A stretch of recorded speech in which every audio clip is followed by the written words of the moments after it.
Timu ya Nemo Stars Volleyball Club yemu ku timu ennya ezizanyira mu ligi y'eggwanga ey'oku ntikko ey'omuzannyo gwa volleyball eziyiseemu okuzannya omutendera ogw'okusirisizaawo oba guyite play-offs. Eno nga yeeyiseemu nga yeekulembedde ekimeeza ku mutendero gwa play-offs egenda kuttunkana Enkumba Volleyball Club eyamalidde mu kifo ekyokuna. Omutendesi wa ttiimu eno Andrew Okapisa agamba asuubira okuvuganya okubeera okw'amaanyi ku mutendero gwa play-offs wabula agumizza abawagizi nga bw'agenda okuteekateeka ttiimu y'obulungi okulaba ng'ewangula ekikopo ekya sizoni eno. Ttiimu yonna kasaba ng'etuuse mu play-offs teba nyangu. Opponent waffe yenna ajja tumutwitinga ng'asobola okukuba oba gwe tusobola okukuba ate ng'asobola okuzanya final naye. However, play-offs yo ball game ndala nnyo.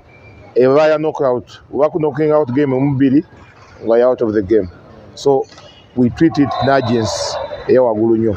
Kulwokuba kino ekikopo kyetuluubira okufuna season eno. Ate Flavia Omuhova ono nga y'omu ku bategesi abaali Jena agamba play-offs zigenda kugibwako akawuuwo ku ntandikwa y'omwezi ogujja era asuubira okuvuganya okubeera okw'amaanyi. Neera play-offs zigenda kunyuma nnyo ekyensusso kuba tiimu zeetegese nnyo negiri emyaka gye twamala nga tetuzannya abantu balina ennyonta nnene nnyo ate kati buli muntu ayagala okuwangula kuba ayagala okulaga nti tiimu yange weeri.